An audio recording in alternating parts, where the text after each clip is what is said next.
بسم اللہ الرحمن الرحیم۔ السلام علیکم ورحمۃ اللہ وبرکاتہ۔ آج 10th کلاس میں ہمارا اردو کا لیکچر نمبر 7 ہے اور ہم پڑھیں گے پرستان کی شہزادی۔ مصنف کا نام ہے اشرف صبوحی اور ماخذ ہے دلی کی چند عجیب ہستیاں۔ صنف ہے یہ افسانہ۔ افسانہ اس فرضی کہانی کو کہتے ہیں جو مختصر ہوتی ہے، دلچسپ ہوتی ہے اور واقعاتی لحاظ سے زندگی کے کسی ایک پہلو کو بیان کرتی ہے۔ اس کے کردار فرضی ہوتے ہیں لیکن حقیقی نظر آتے ہیں اور اس کی طوالت اتنی ہوتی ہے کہ ایک ہی نشست میں، ایک ہی سٹنگ میں اس کو پڑھا جا سکتا ہے اور وحدت تاثر اس کی خوبی ہوتی ہے۔ مصنف ہیں اس کے اشرف صبوحی۔ ان کا عہد زری ہیں 1905 سے 1990۔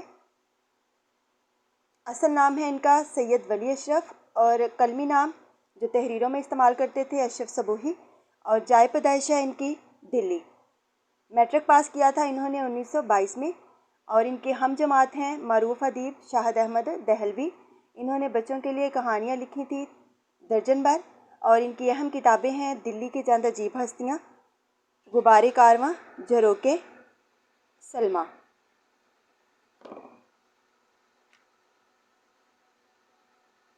کہانی کے مین پوائنٹس میں آپ کو بتا دوں۔ سیدانی بی کا دور دورہ۔ ایک وقت تھا کہ سیدانی بی کا بڑا نام تھا۔ قلعے کی اچھی اچھی مغلانیاں، اچھی اچھی درزنیں اس کے سامنے اپنے کام کو کمتر سمجھتی تھی۔ شہر کی بیگمات میں ان کے ہنر کی بڑی دھاک تھی، سب ان کو سر آنکھوں پر بٹھاتے تھے، اور کبھی بڑی سرکار بلا رہی تھی انہیں اور کبھی نواب سلطان جہاں بیگم۔ برس دین کی بیاہی بیوہ۔ سنا ہے کہ وہ ایک نہایت شریف گھرانے کی بیٹی تھی، لیکن برس دین کی بیاہی بیوہ ہو گئی۔ شادی کے اچھے دنوں میں ہی، شروع کے دنوں میں ہی وہ بیوہ ہو گئی۔ اس زمانے میں دوسری شادی کرنا بہت برا سمجھا جاتا تھا، اس لیے مغلانی کا پیشہ اختیار کیا اور اپنے ہنر مندی کی بنا پر اپنے رنڈاپے کو گزار دیا۔ جوانی تو ان کی بڑی عزت و آبرو سے کٹ گئی، خوب کمایا، ہزاروں انعامات بھی پائے، لیکن انہوں نے سنبھال کر نہ رکھے۔ خدا کی بے نیازی کو بھول گئیں، بڑھاپے نے آن دبایا، طاقتیں دغا دے گئیں تو آنکھیں کھلیں، دوسروں کے سہارے زندگی گزارنا پڑی۔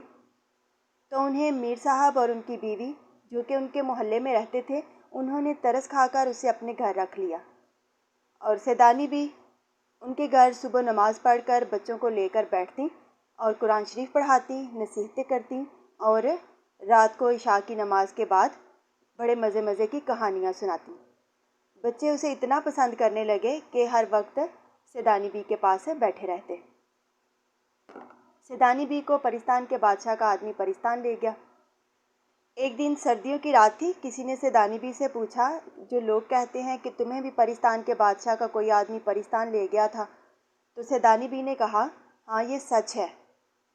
میر صاحب کی بیوی نے کہا کہ ہمیں بھی وہاں کا حال سناؤ۔ تو سیدانی بی کہنے لگی، میں پرستان کی شہزادی کے جوڑے ٹانکنے گئی تھی، دوسری پریوں نے بہت منتیں کی کہ سیدانی جی یہاں رہو، دنیا میں تمہارا کون ہے، لیکن میں نہ مانی۔ نواب اعظم الدولہ کی اکلوتی بیٹی کی شادی کی تیاریاں۔ نواب اعظم الدولہ کی اکلوتی بیٹی کی شادی کی تیاریاں ہو رہی تھیں، مارا مار جوڑے سل رہے تھے، دن رات کام تھا، اتنا کام تھا کہ نہائے ہوئے بھی کتنے دن ہو گئے تھے۔ ملازمہ نے بونٹ پلاؤ بنوایا، اتنے میں شام کا اندھیرا چھانے لگا۔ پلاؤ دم پر تھا، کسی نے سیدانی جی کو بلایا اور کہا کہ سرکار نے یاد کیا ہے، پالکی بھیجی ہے اور فوراً آنے کا کہا ہے۔ سیدانی بی نے چادر لی اور فوراً پالکی میں جا کر بیٹھ گئی، اور پالکی ایسے لگا جیسے ہوا میں اڑنے لگی۔ سیدانی بی نے پالکی میں سے باہر منہ نکال کر دیکھا کہ ایک بے چاکی شکل کا آدمی ہے، ایک بے ڈنگی سی شکل کا، خوفناک شکل کا آدمی تھا، جس کا منہ جو تھا وہ بکرے جیسا تھا اور گھوڑے کے جیسی اس کی ٹانگیں تھیں۔ اس کو دیکھ کر خوفزدہ ہوئی تو للکار کر کہا، کون ہے، جن ہے یا بھوت؟ میں سیدانی ہوں، تجھے جلا کر راہ کر دوں گی۔ تو بکر گدھے نے کہا، گھبراؤ نہیں، ہم اور ہمارا بادشاہ سیدوں کو مانتے ہیں۔ میں پالکی سے اتری اور محل کے اندر گئی۔ محل کے اندر کیا دیکھا؟ کہ زرق برق کپڑے پہنے پریاں چہک رہی تھیں۔ بادشاہ بیگم کی بیٹی اس کے پہلو میں بیٹھی ہوئی تھی، جس کی عمر 14-15 سال تھی اور اس کا چہرہ چودھویں کے چاند جیسا تھا۔ بادشاہ نے کہا، سیدانی بھی، تمہیں پتہ ہے ہم سیدوں کی بڑی عزت کرتے ہیں۔ تو میں نے دل میں شکر ادا کیا کہ شکر ہے یہ لوگ مسلمان ہیں۔